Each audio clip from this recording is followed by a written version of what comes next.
Amada iglesia, tengan muy buenos días. Es para mí un gran honor y placer estar aquí entre ustedes. Y el único objetivo, pues, de estar acá es que glorifiquemos hoy el santo nombre del Señor. Porque en nosotros no hay ningún honor, no nos merecemos ninguna honra, no nos merecemos ninguna gloria. Solamente se la merece Cristo. Solamente Él. Doy gracias en esta mañana por la invitación que me hicieron los pastores Eduardo y mi amado hermano Francisco para estar aquí entre ustedes, para tratar de predicarles la palabra del Señor, la cual es la norma de conducta para cada uno de nosotros, para cada aquel que se llama cristiano. Es solamente la palabra del Señor nuestra norma de conducta obligatoria. Así que por favor coloquémonos en pie para la lectura de la palabra del Señor. Hoy nuestro texto lo tenemos en Jeremías, capítulo 18, versículos del 1 al 12. Jeremías 18, del 1 al 12. Leo para ustedes, amada iglesia. Palabra de Jehová que vino a Jeremías diciendo: levántate y vete a casa del alfarero, y allí te haré oír mis palabras. Y descendí a casa del alfarero, y he aquí que él trabajaba sobre la rueda. Y la vasija de barro que él hacía se echó a perder en su mano, y volvió y la hizo otra vasija, según le pareció mejor hacerla. Entonces vino a mí palabra de Jehová diciendo: ¿no podré yo hacer de vosotros como este alfarero, oh casa de Israel? Dice Jehová. He aquí, como el barro en la mano del alfarero, así sois vosotros en mi mano, oh casa de Israel. En un instante hablaré contra pueblos y contra reinos, para arrancar y derribar y destruir. Pero si esos pueblos se convierten de su maldad, contra la cual yo hablé, yo me arrepentiré del mal que había pensado hacerles. Y en un instante hablaré a la gente y del reino para edificar y para plantar.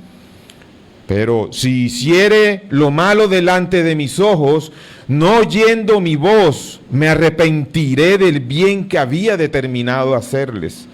Ahora pues habla luego a todo hombre de Judá y a los moradores de Jerusalén diciendo: así ha dicho Jehová. He aquí que yo dispongo mal contra vosotros y trazo contra vosotros designios. Conviértanse ahora cada uno de su mal camino, mejore sus caminos y sus obras. Y dijeron: es en vano, porque en pos de nuestros ídolos iremos, y haremos cada uno el pensamiento de nuestro malvado corazón. Pueden sentarse, amados hermanos. Bendito Señor, en esta mañana estamos aquí para predicar tu santa palabra. Sabemos que ella no vuelve vacía, que ella tú la has enviado en esta mañana a esta iglesia local, y como la estás enviando a cada iglesia local en el mundo entero, y no regresará vacía. Irá y causará el efecto para el cual fue enviada. Te rogamos, Señor, que sea tu Santo Espíritu en esta mañana guiándonos a toda verdad, Señor. Que no tengas en cuenta la debilidad de este siervo inútil. Que sea glorificado tu precioso Hijo Cristo, Señor. Solamente tu Hijo Cristo, la hermosa Trinidad, quien se merece toda gloria, honra y honor. Ayuda a tu iglesia, Señor. Exhórtanos con la palabra, pero también consuélanos con ella, Señor. Padre bendito, todo esto te lo pedimos en el precioso nombre de tu Hijo Cristo y por el poder de tu Santo Espíritu. Amén. Bueno, amada iglesia, Jeremías capítulo 18 presenta una de las imágenes más profundas de toda la Escritura. ¿Por qué les digo esto?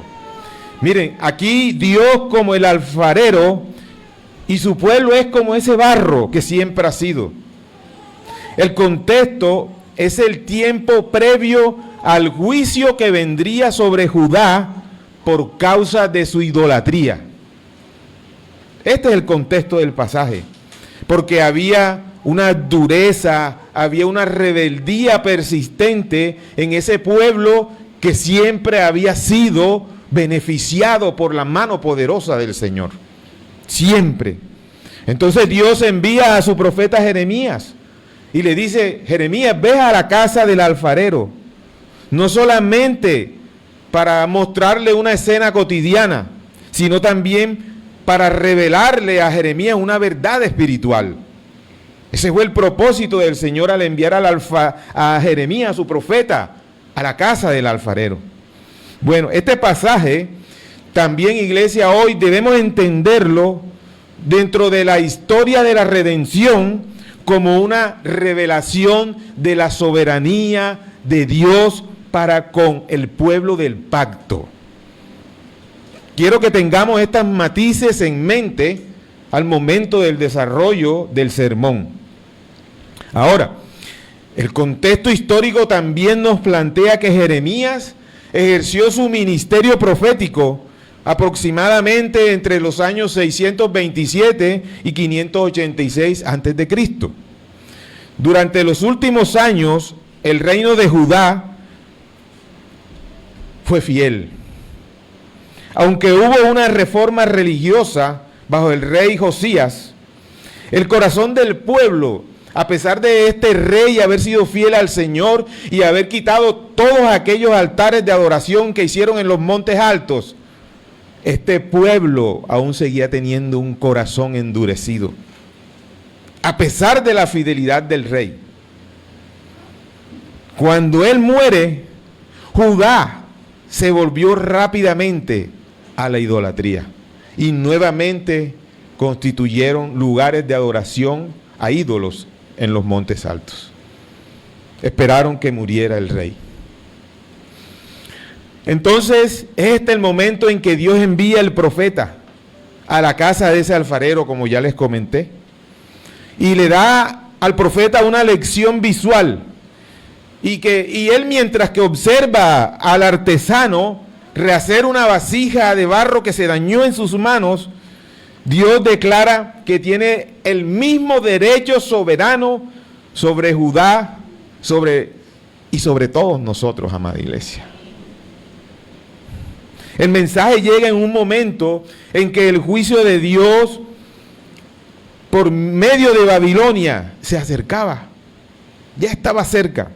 Judá había quebrantado repetidamente el pacto mosaico, la ley de Moisés, constantemente. Y ahora estaba a punto de experimentar las maldiciones anunciadas en Deuteronomio capítulo 28. ¿Tales como cuáles? Bueno, tales como ser maldito al entrar y salir. No benditos al entrar y salir, sino malditos. Edificar casas sin poder habitarlas. Plantar viñas sin gozar de su vino. Cosechas devoradas por plagas y langostas. También sufrirían hambre. Tendrían cestas de comidas vacías. Habrían familias rotas. Los hijos e hijas serían entregadas a naciones enemigas como esclavos. Recibirían también deshonra. Los compromisos de matrimonio serían rotos y los hombres que los invadirían tomarían a esas mujeres por esposas. También dentro de estas promesas que se encuentran, amenazas en Deuteronomio 28, encuentra la salud física y mental. Habrían enfermedades incurables, habrían plagas, fiebres, trastornos mentales, nada diferente a lo de hoy. Muchos caerían en locura, ceguera, confusión, delirio. Incluso la misma naturaleza y clima. El cielo sería como de bronce. endurecido, no daría lluvia. Y la tierra sería como hierro. Tormentas de polvo, la tierra se convertiría en polvo, arena y ceniza, que no daría cosecha. Incluso habría guerra, destrucciones militares. Y mis hermanos, es necesario que yo les diga todo esto que nos enseña la Escritura en el día de hoy. Porque nosotros debemos tener claro que cuando el Señor pacta con su pueblo, porque es Él quien pacta con su pueblo, no solamente hay unas promesas para los que obedecen, también hay unas consecuencias para los que desobedecen. Todo esto acontecería si seguían con sus corazones endurecidos. Ahí había una condición. Dios anunciaba las consecuencias a su pueblo, pero también les anunciaba la recompensa cuando obedecían gustosamente su divina voluntad. Ahora, Jeremías 18 también revela al Dios soberano del pacto, a ese Dios como un alfarero que tiene soberanía absoluta sobre su pueblo, como ese Dios que anuncia juicio por la rebelión del hombre, pero que también señala la necesidad que nosotros tenemos de la transformación espiritual, que finalmente será provista por Cristo en el nuevo pacto. De tal manera que el título de nuestro sermón hoy es En las manos del alfarero. En las manos del alfarero. Y tendremos 4 consideraciones. Primera, el escenario. Segundo, la soberanía de Dios sobre las naciones. Tercero, un llamado urgente al arrepentimiento. Y cuarta consideración, la tragedia de un corazón endurecido. Entremos inmediatamente a nuestra primera consideración, el escenario. Sin duda el escenario es la casa del alfarero. Vemos entre los versículos 1 y 4, levántate y vete a la casa del alfarero.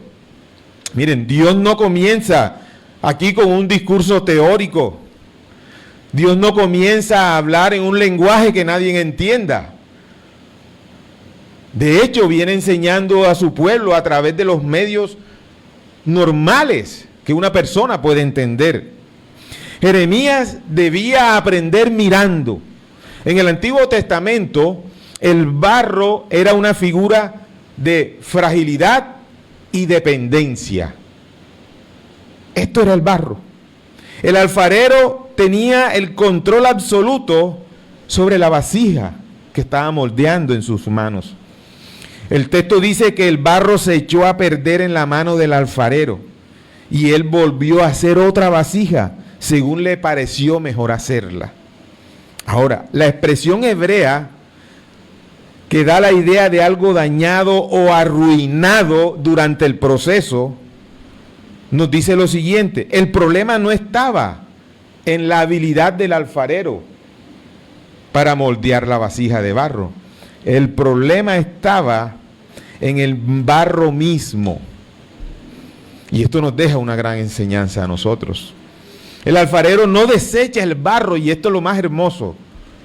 A pesar de que se dañó en sus manos, el alfarero no lo desecha, sino que vuelve a trabajar en él y hace una nueva vasija conforme al alfarero quería hacerla.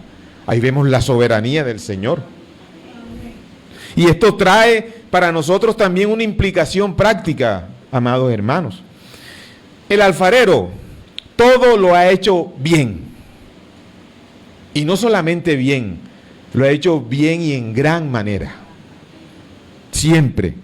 Nosotros, como al principio de todo, hemos fallado. Hemos fallado bajo nuestra propia responsabilidad absoluta, únicamente atribuida a nosotros. Pero aún así, iglesia, el alfarero no nos ha desechado.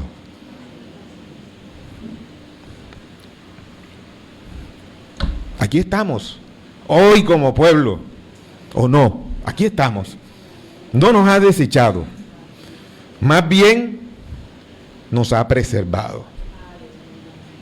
Y es por pura gracia, hermanos, por pura gracia.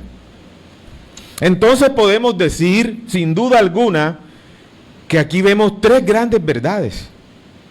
Primero, Dios tiene derechos soberanos sobre su creación, de manera indudable y legítima. Segundo, el hombre caído está moralmente arruinado por el pecado. Y tercero, Dios en su paciencia llama al arrepentimiento antes del juicio. Dios nos ha advertido desde siempre, hermanos. Esto conecta en esta mañana directamente con Romanos 9, donde el apóstol Pablo usa la misma figura del alfarero para hablar de la soberanía de Dios. Miremos Romanos 9 del 21 al 23. Yo leo para ustedes. Dice el apóstol Pablo: ¿o no tiene potestad el alfarero sobre el barro, para hacer de la misma masa un vaso para honra y otro para deshonra? ¿Y qué?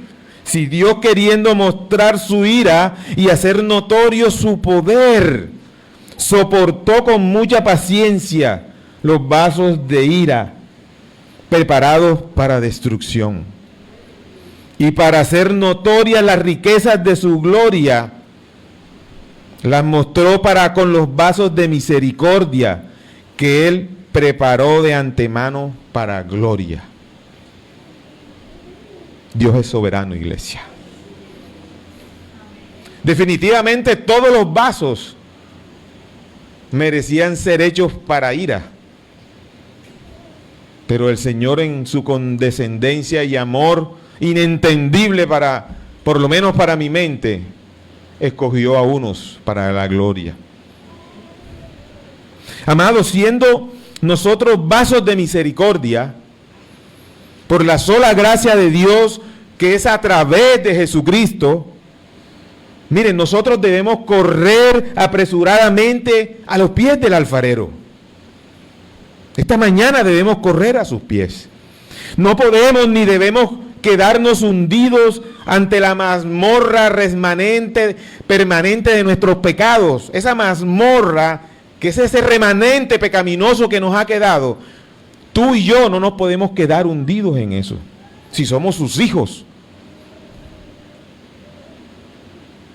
No vaya a ser que nos encontremos entre los vasos para ira. Entonces, vemos que el escenario de esta porción bíblica se desarrolla ¿dónde? En la casa del alfarero, que tipifica ¿qué? Autoridad y soberanía de Dios. ¿Sobre quién? Sobre lo creado, sobre todo lo que Él crea. Ahora, nuestra segunda consideración es la soberanía de Dios sobre las naciones. Entre los versículos 5 y 10. Entonces vino a mí palabra de Jehová diciendo: ¿no podré yo hacer de vosotros como este alfarero, o casa de Israel? Dice Jehová: he aquí que como el barro en la mano del alfarero, así sois vosotros en mi mano, oh casa de Israel. En un instante hablaré contra pueblos y contra reinos, para arrancar, derribar y destruir. Pero si esos pueblos se convierten de su maldad, contra la cual hablé, yo me arrepentiré del mal que había pensado hacerles. Miren, el profeta, como un instrumento de Dios, está siendo usado para hacerle saber una vez más al pueblo de Dios que Dios es soberano, pero que también es misericordioso. Pues advierte de antemano sobre su santo proceder ante un pueblo que ha sido duro de servir siempre. Siempre. Un pueblo que fue liberado bajo la mano poderosa de Dios de la esclavitud egipcia, a través de portentos y milagros, que incluso no se volverían a repetir más. Que aún en medio de su rescate, blasfemaban en contra del Dios eterno. Y esto también somos nosotros, iglesia. No somos mejores que aquellos israelitas étnicos. Aunque ahora nosotros somos el verdadero Israel espiritual, pero no somos mejores que ellos. ¿Cuántas veces, yo le pregunto a la iglesia, cuántas veces todos no hemos sido exhortados acerca de la santidad de Dios? De lo santo que es Dios. Miren, si ustedes miran las virtudes o atributos de Dios, bueno, Dios es todopoderoso, omnisciente, soberano, pero cuando habla de la santidad, la Escritura dice que Él es santo, santo, santo. Es un atributo y una virtud que reviste todas las virtudes de nuestro amado Señor. ¿Cuántas veces no hemos sido advertidos de esta santidad? ¿Cuántas veces sus pastores con lágrimas de pronto no le han dicho a ustedes que se arrepientan de su impenitencia constante, que se amen los unos a los otros? Pero no, a nosotros los pastores a veces nos toca estar luchando para que las ovejas no se despedacen entre ellas mismas, no se muerdan, no se hagan daño. Incluso también a nosotros nos hacen daño. Pero bueno, no importa. Nuestro amado Señor Jesucristo fue quien sufrió el verdadero oprobio. Nosotros no somos nada para no sufrirlo. Seguidamente el versículo 6 nos dice: como el barro en la mano del alfarero, así sois vosotros en mi mano.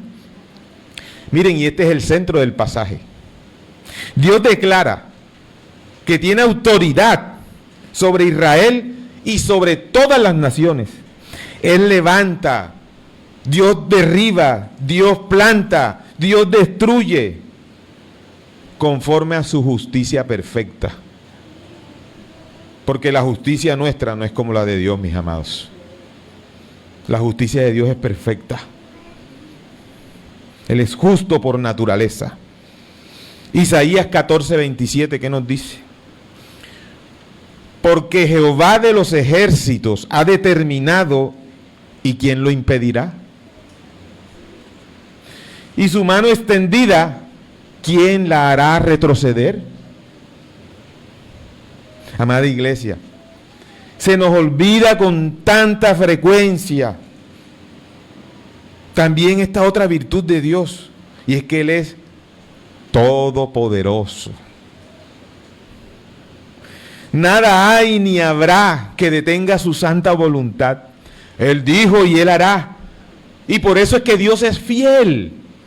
Miren, el Señor no es fiel a tus caprichos. El Señor no es fiel a mis caprichos. El Señor es fiel a su palabra.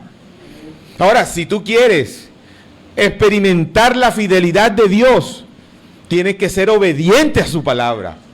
Tienes que seguir sus preceptos bíblicos. Dios siempre es fiel a su palabra y a todo aquello que nosotros de forma rogativa le pedimos, pero que está conforme a su palabra. Él es fiel y misericordioso, iglesia. Miren, así como el barro es maleable en las manos del alfarero, así debe ser nuestra vida ante la palabra de Dios.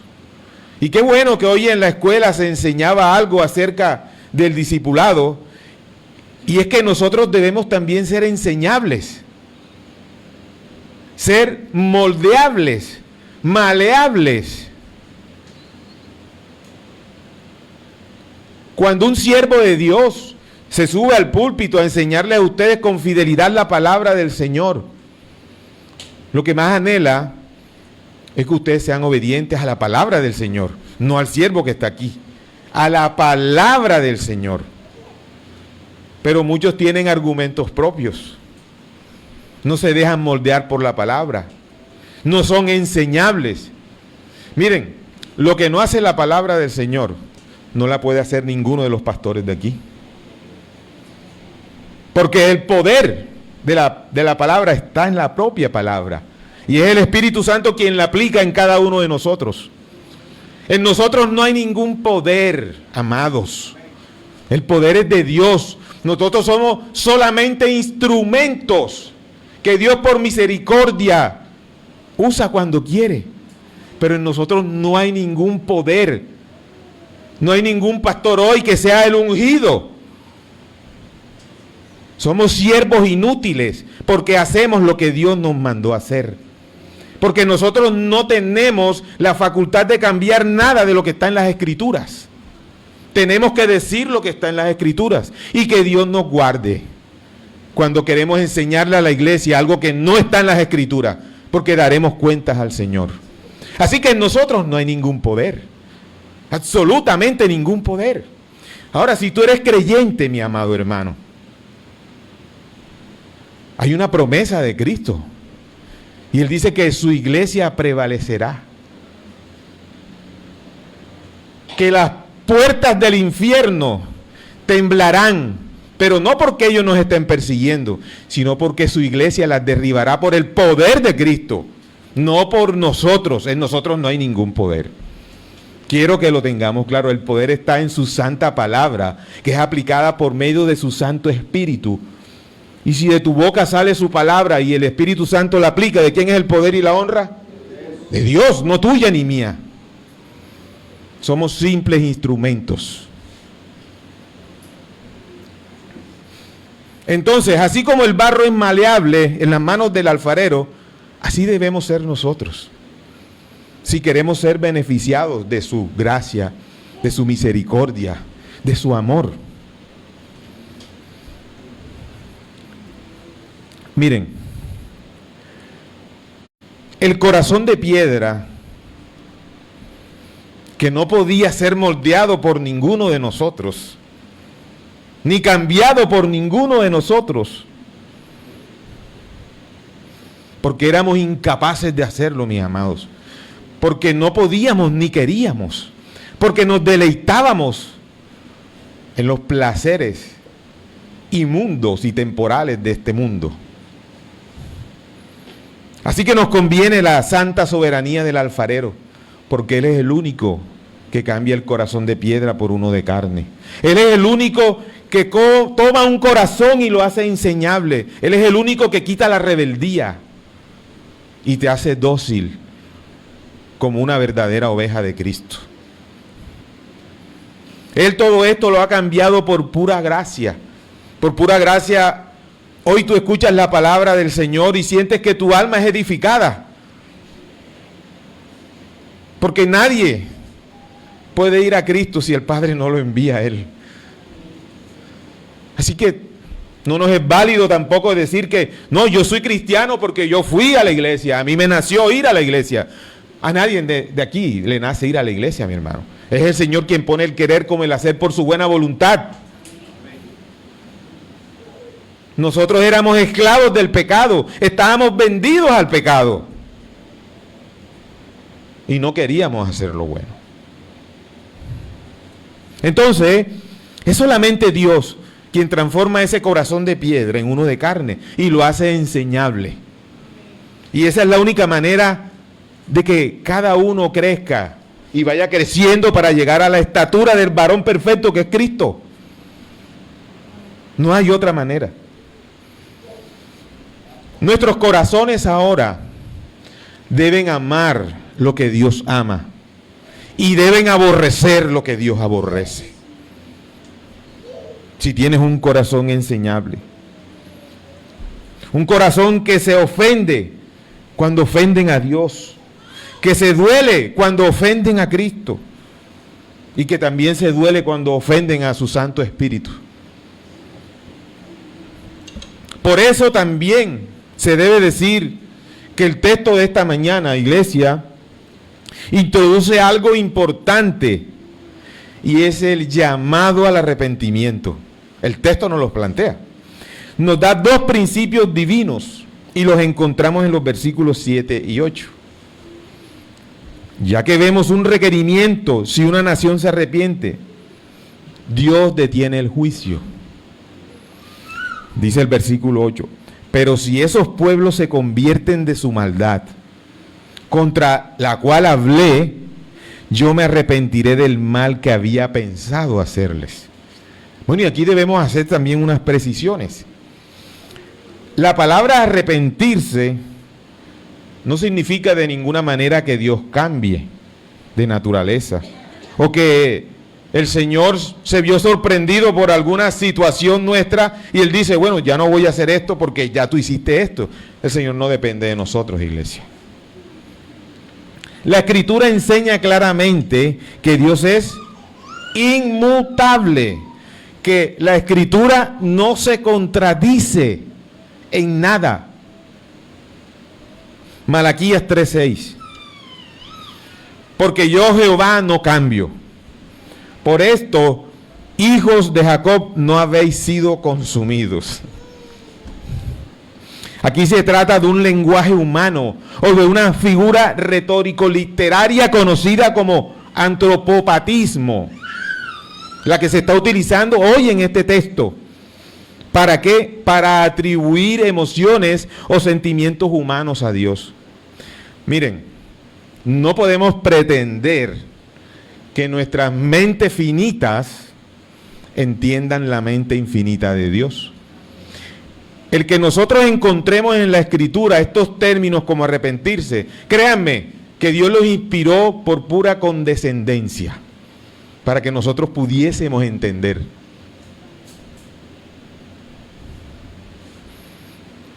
Entonces, debemos usar estas figuras literarias. ¿Por qué? Debido a nuestra incapacidad de entender plenamente a Dios, iglesia.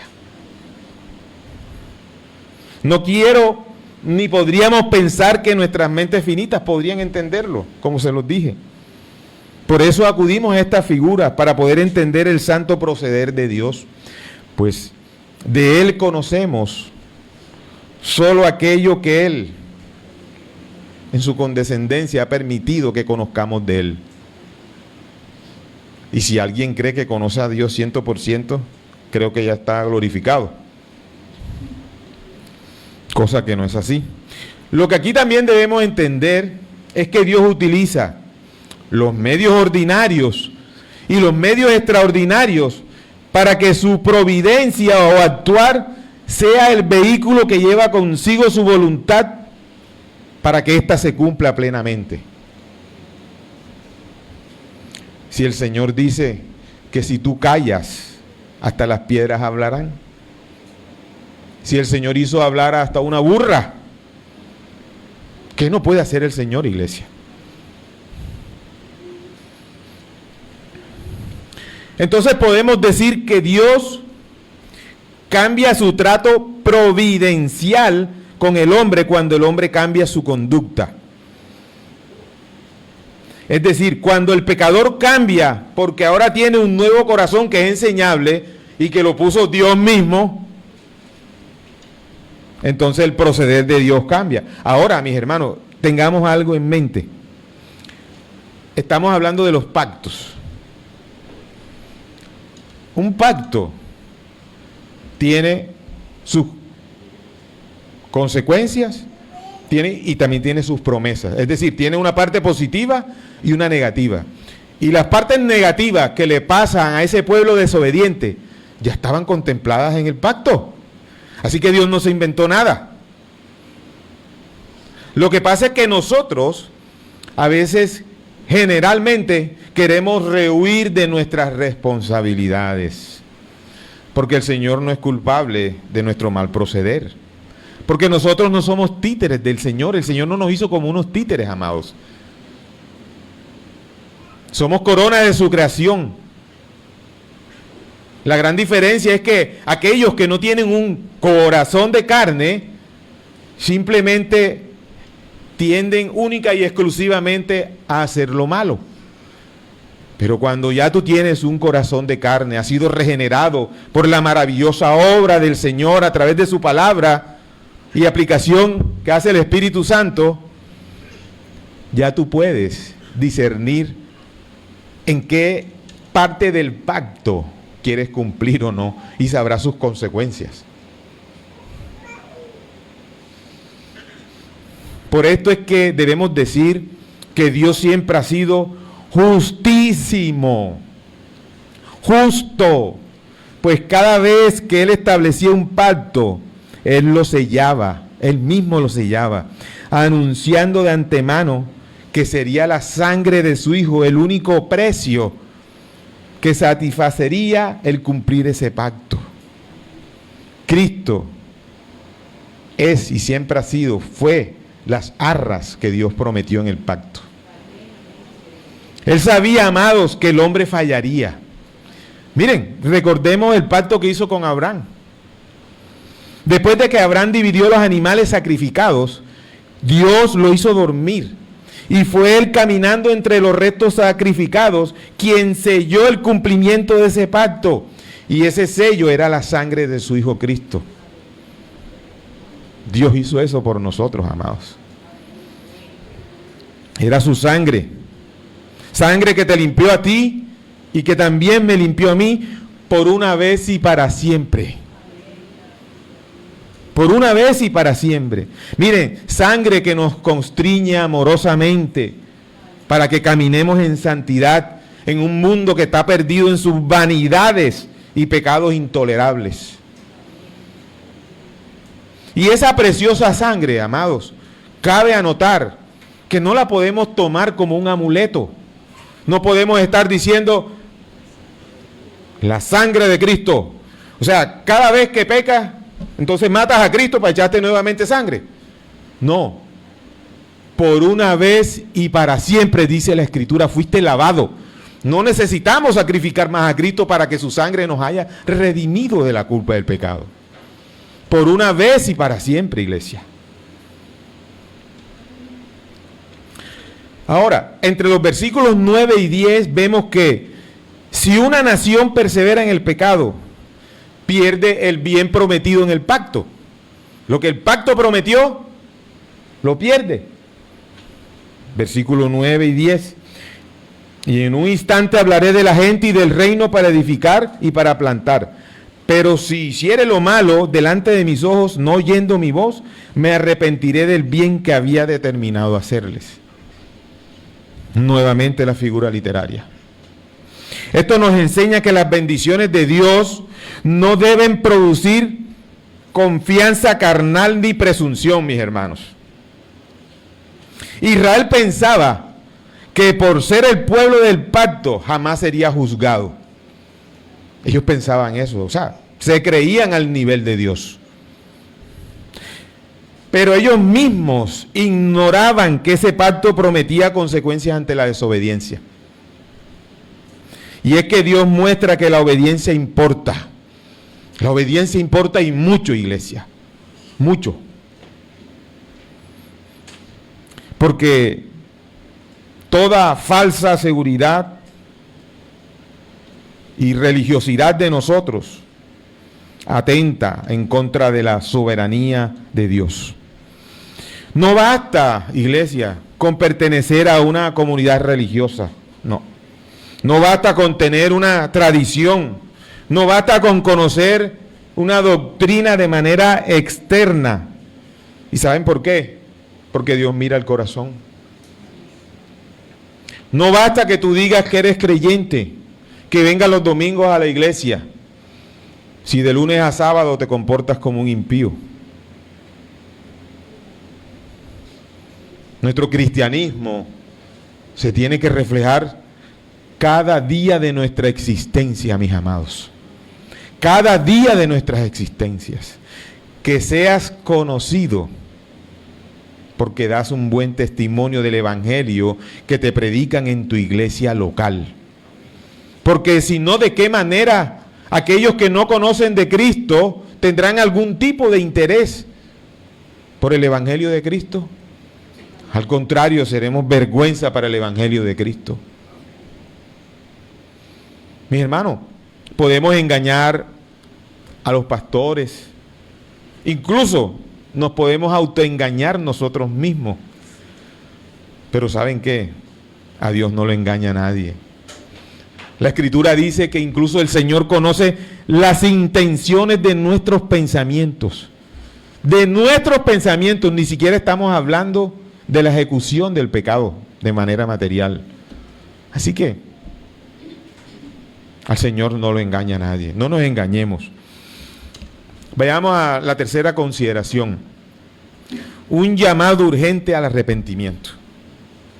Ahora vemos en esta porción del texto de hoy, en el versículo 11, que Dios a través de un imperativo, nótese, es un imperativo, advierte a su pueblo cuando le dice, Él no le dice, si quieres conviértete, dice, conviértase ahora, y dice ahora, conviértase ahora cada uno de su mal camino. Es una orden. Y Dios la recuerda, ¿de qué manera? De manera imperativa. ¿Para qué? ¿Por qué Dios nos recuerda esto, mis hermanos? Porque Dios no quiere que suframos. Para que su pueblo no sufra por la desobediencia manifiesta de los corazones.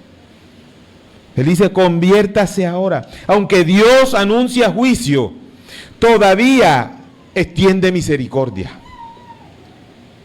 El propósito de la advertencia no es simplemente condenar, sino llamar al pecador a volver a Él. Aquí nosotros podemos ver claramente la paciencia divina. Cuán paciente ha sido el Señor. Miren, ya Dios había soportado durante años la idolatría, la injusticia, los falsos profetas, la corrupción espiritual, y aún los estaba llamando al arrepentimiento. ¿Es paciente o no es paciente nuestro Dios? Esto revela el corazón misericordioso de Dios. Él no se complace en el castigo al impío, sino en que se arrepienta. Ezequiel 33:11. Vivo yo, dice Jehová el Señor, que no quiero la muerte del impío, sino que se vuelva el impío de su camino y que viva. Volveos de nuestros malos caminos. ¿Por qué moriréis, oh casa de Israel? Si notan el amor y la manera como hasta rogativa Dios le está pidiendo a su pueblo que se arrepienta.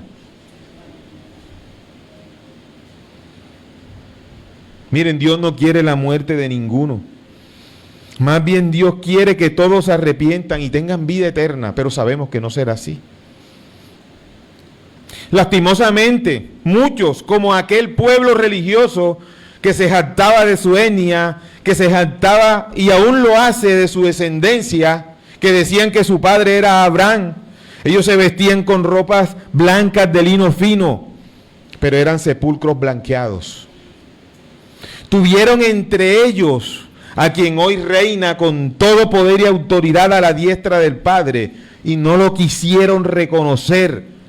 Aunque toda la ley y los profetas hablaba de Cristo y daba las señales perfectas de lo que el Mesías haría, nunca lo quisieron reconocer. Nunca lo quisieron reconocer. Ese Mesías que hizo estas señales, que estaban expresamente escritas en el Pentateuco y todo el Antiguo Testamento, pero no, ellos esperaban un rey poderoso con caballos y ejércitos que los liberaran de la opresión romana. Ellos nunca esperaron que, aunque la Escritura lo decía, o sea, creían que la Escritura era mentira, que el Mesías entrara en un burrito. No, ellos no esperaban eso. Ellos se avergonzaron de Cristo, iglesia. Y sabemos qué le pasa a los que se avergüenzan de Cristo. El Padre se avergüenza de ellos también. ¿Y qué pasa con nosotros hoy, iglesia? Miren, cada día del Señor somos expuestos a su santa palabra, hoy como iglesia, en donde hay pastores fieles a la predicación de la palabra, no donde hay coach, no donde hay aquellos que simplemente vienen y te prometen casa, carro y beca. No, de hecho Cristo no nos prometió eso. Él nos dijo, en el mundo tendréis aflicciones, pero confiad, yo he vencido al mundo. Él no nos prometió eso, pero Él sí nos ha prometido que si tú eres diligente, Él prosperará tu mano. Pero nuestra verdadera bendición no es material, hermanos, es espiritual. Espiritual. ¿Qué te llevarás tú de esta tierra? ¿Qué se llevaron los egipcios? ¿Se llevaron sus tesoros? No se los llevaron. Entonces, ¿por qué el hombre se afana por esto? Si el Señor tiene cuidado hasta de los pajarillos que caen a tierra, ¿no tendrá cuidado de nosotros que somos corona de su creación? ¿Qué pasa con nosotros? A nosotros, cada domingo, cada día del Señor, los hombres que Dios ha puesto en esta iglesia local, ellos les advierten a ustedes que deben amar nuevamente lo que Dios ama y que ustedes deben aborrecer lo que Dios aborrece. Pero tristemente y en ocasiones, miren, seguimos siendo desobedientes. Por ejemplo, se nos dice que Dios aborrece al homicida, pero aplaudimos la conducta de personas que abrazan el aborto. Se nos dice que Dios aborrece la homosexualidad, así clarito, que los homosexuales no entrarán al reino de los cielos. Pero apoyamos a quienes profesan la agenda LGTB más y más. Eso no es coherente. Eso no es coherente, mis hermanos. No hay ninguna coherencia ahí. ¿Cómo puede un cristiano abrazar doctrinas sociales que van en contra de la Escritura? Le estás diciendo al Señor, me interesa más todas estas corrientes filosóficas que provienen de Federico Engel que la Biblia inspirada por tu Santo Espíritu. No, mis hermanos, esos creyentes no son creyentes, me perdonan que se los diga. Tienes que amar lo que Dios ama y aborrecer lo que Dios aborrece.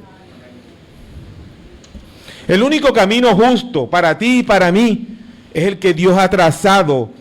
¿Y esto a dónde nos lleva? A Cristo. Nos lleva a Cristo, iglesia. ¿Por qué? Porque la Escritura dice que Él es el camino, la verdad y la vida. Solamente Cristo. Solo Cristo. No tu piedad. No tus buenas obras. Si no eres convertido. Nada de eso te llevará a Cristo. Miren, nuestras buenas obras sin Cristo son trapos de inmundicia. Dios no las considera nada, en lo absoluto. Y ahora, en las obras que tú y yo caminamos, después de que hemos sido regenerados, fueron preparadas de antemano por Dios para que camináramos en ellas. Entonces, ¿qué mérito hay en nosotros? Ninguno. El Señor preparó toda buena obra para que tú camines en ella. No, simplemente Él la preparó. ¿Qué mérito hay en nosotros? Absolutamente ninguno. Todo el mérito y la gloria es de Cristo, mis hermanos. Nosotros no tenemos esperanza sobre nuestras obras. Así que vayamos a nuestra última consideración. La tragedia de un corazón endurecido. El verso 12. ¿Qué respondió ese pueblo de dura cerviz? Es triste como respondió, y así responden muchos hoy, iglesia. Es en vano. Iremos en pos de nuestros ídolos. Este texto es estremecedor. Estremecedor. Miren, el pueblo le responde a Dios prácticamente diciéndole, no queremos cambiar. Así le responde el pueblo. La dureza del corazón humano es tan profunda, que el hombre ha dejado a sí mismo que el pecado se enseñoree más y más de él cada día. Como vimos en la parte introductoria del sermón de hoy, durante los últimos años del reino de Judá, aunque hubo una reforma religiosa bajo el rey Josías, el corazón del pueblo permaneció endurecido. Y después de la muerte de Josías, nuevamente todos se volvieron a su idolatría, hermanos. Todos. Aquí aparece claramente lo que nosotros denominamos la doctrina de la depravación humana. Pues vemos que de forma natural nosotros, el hombre no regenerado, resiste la verdad y ama a los ídolos. Y sigue los deseos de su corazón de piedra, de su corazón corrupto. Eso muestra por qué la salvación depende de la gracia soberana de Dios y no simplemente de decisiones humanas externas. Si nosotros creyéramos que la salvación se pierde, mis amados, como en otro tiempo de pronto lo creímos cuando empezamos a militar en otros lados, entonces cada vez que salíamos de la iglesia y pecábamos, perdíamos la salvación enseguida. Pero gloria a Dios que no depende de nosotros, sino de Dios.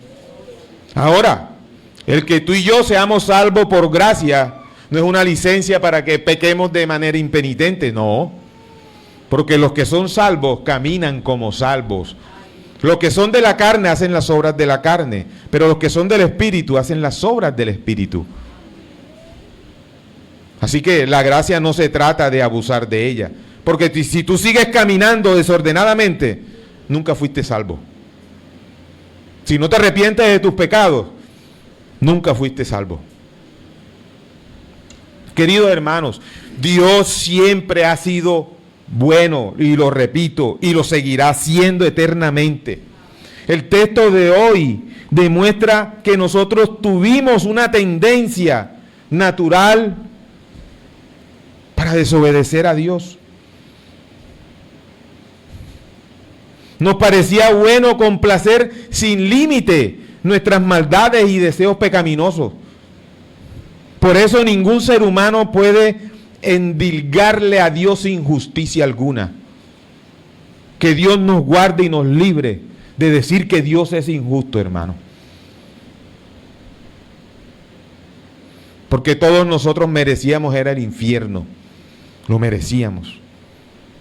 Nosotros merecíamos estar expuestos a la ira eterna del Padre. Pero por eso damos gracias a Dios, por su precioso Hijo Jesucristo.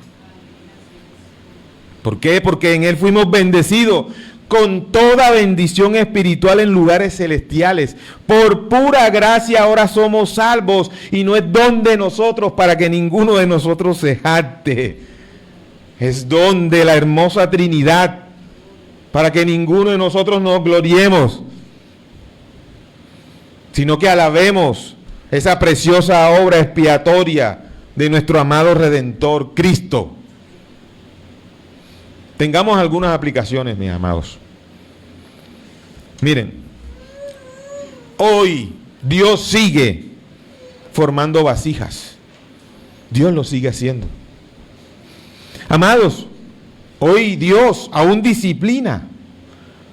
Hoy Dios aún corrige y transforma a sus hijos.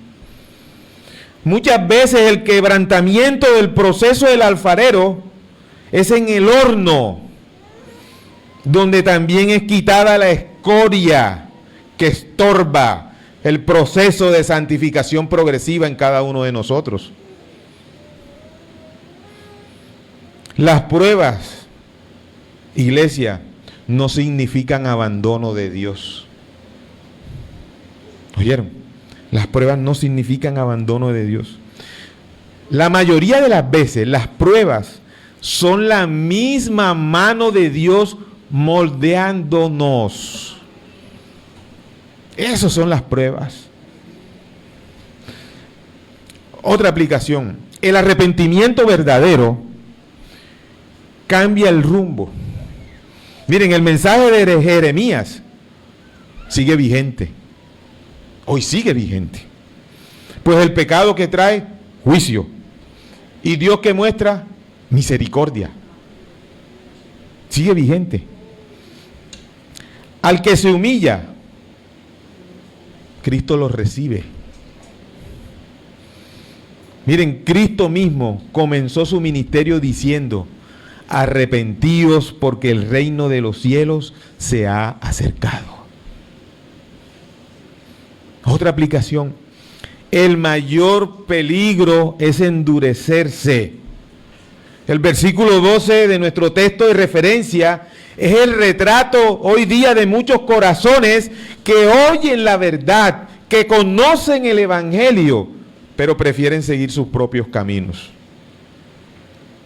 Y es entonces cuando la costumbre del pecado endurece el alma, mis hermanos.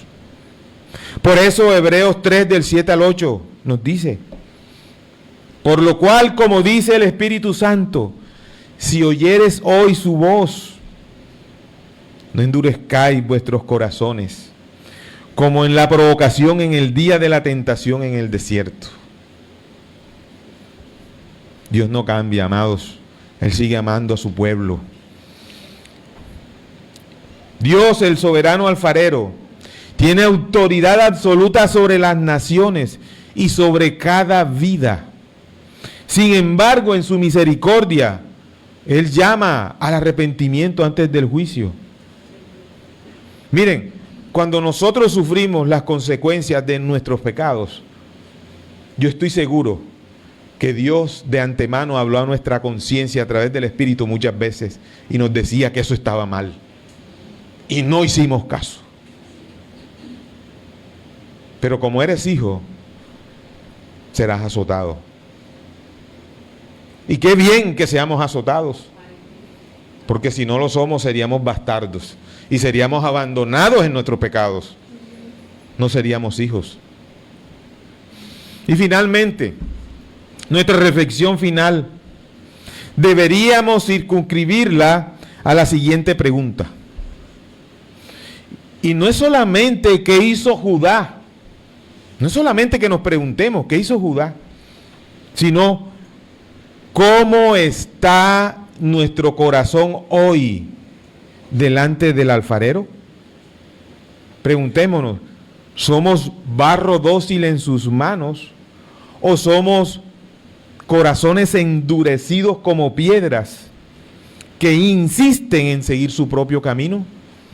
Preguntémonos eso hoy, amada iglesia, de una manera honesta. Porque recuerden que Dios sabe si es de manera honesta o no. Preguntémonoslo. Dios todavía transforma vidas arruinadas por el pecado.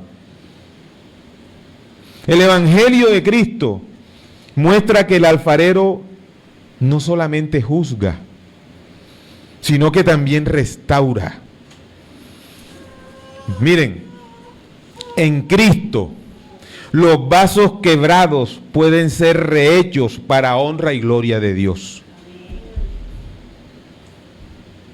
Dios nos ayude, iglesia. A Él sea toda gloria, honra y alabanza en esta mañana. Oremos. Bendito Señor, damos gracias por tu palabra en esta mañana. Te rogamos, Señor, que nos ayudes, porque eres tú el único que conoce los corazones, Señor. En veces somos engañados por nosotros mismos. Aún militamos en esta carne y tampoco es una excusa, Señor, porque ahora tenemos las arras del Espíritu para luchar en contra de todo aquello que causa oprobio a tu evangelio. Ayuda a tu iglesia, Señor. Haznos cada día más ese barro maleable que tú quieres que seamos enseñables, que atesoremos tu palabra y que no solo la atesoremos, que la pongamos por obra, Señor. Que seamos esos verdaderos creyentes que el mundo espera, que den buen testimonio de tu precioso, nuestro amado Redentor Jesús, el Cristo. Ha sido predicada tu palabra hoy, Señor. Te ruego, ella haga el efecto para el cual tú la enviaste a cada uno de los que nos vieron y escucharon en esta mañana. Alabado sea tu santo nombre, Señor Jesucristo. Amén.